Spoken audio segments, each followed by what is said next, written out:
Novelist, playwright, poet, and essayist, James Baldwin emerged as the spokesman of the civil rights movement. James Baldwin is considered such a great author because he was so skilled at eloquently describing what it was like to be black in America. Born on August 2nd, 1924, in Harlem, New York, James Arthur Baldwin was a Pentecostal preacher at age 14, left the church 3 years later, and was already an accomplished writer. When disgusted by prejudice against African Americans, he left the United States and moved to Paris in 1948. James Baldwin earned a writing fellowship, and he used that money to buy a ticket and leave immediately for Paris. He left in part because he felt he couldn't write freely or honestly in America. And perhaps more particularly, he couldn't write freely or honestly from the ghetto. In Europe, Baldwin completed Go Tell It on the Mountain, one of Modern Library's 100 best English-language novels of the 20th century.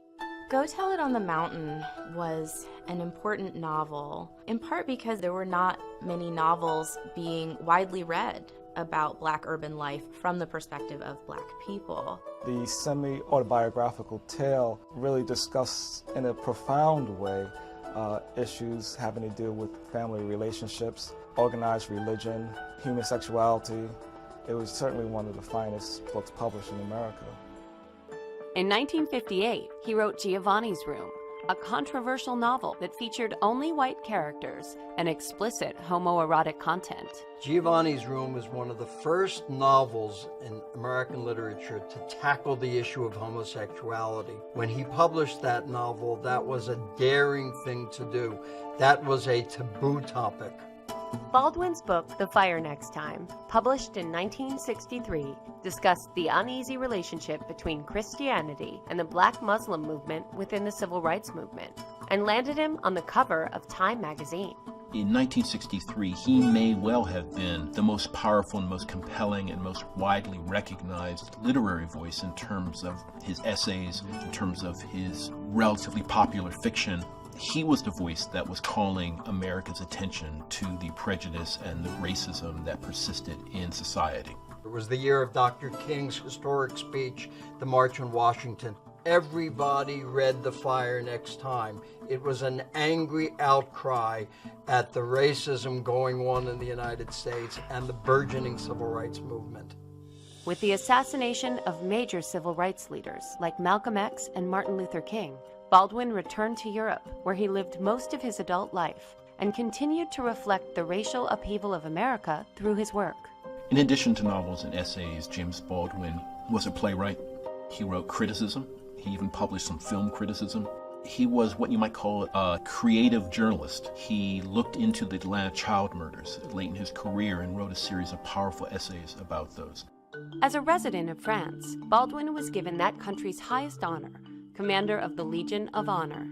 He died from stomach cancer on November 30th, 1987, in Saint-Paul-de-Vence, France, and was buried in Harlem, New York. His writings had an enormous impact on American society. He reflected the times and remains a powerful source for an understanding of a vital period of our national history, the Civil Rights Movement, the most important moral crusade of the late 20th century. Born in Harlem in the 20s, James Baldwin, boy preacher turned writer, became an important voice for Black America's struggle for unity. When I was growing up, I was taught in American history books that Africa had no history, and neither did I. That I was a savage. The writing first started appearing after World War II, publication in such magazines. The Partisan Review and Commentary. Baldwin's first novel, a semi-autobiography, is an American classic and bestseller. His first collection of essays, Notes of a Native Son, won critical acclaim, as well as the powerful Giovanni's Room.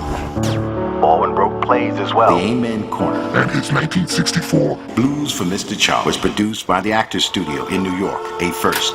The truth is, the Negroes have been fighting to obtain their rights, and the country has ignored it. And the technique of the country has mainly been to accommodate it or to contain it, but never really to change the situation. Whether he was debating Buckley at Cambridge University or re-educating white reporters on network television, Baldwin was fierce and unflinching. the American white republic has to ask itself why it was necessary for them to invent the nigger. I am not a nigger. You know, I never called myself one. James Baldwin, writer, novelist, activist, freedom fighter.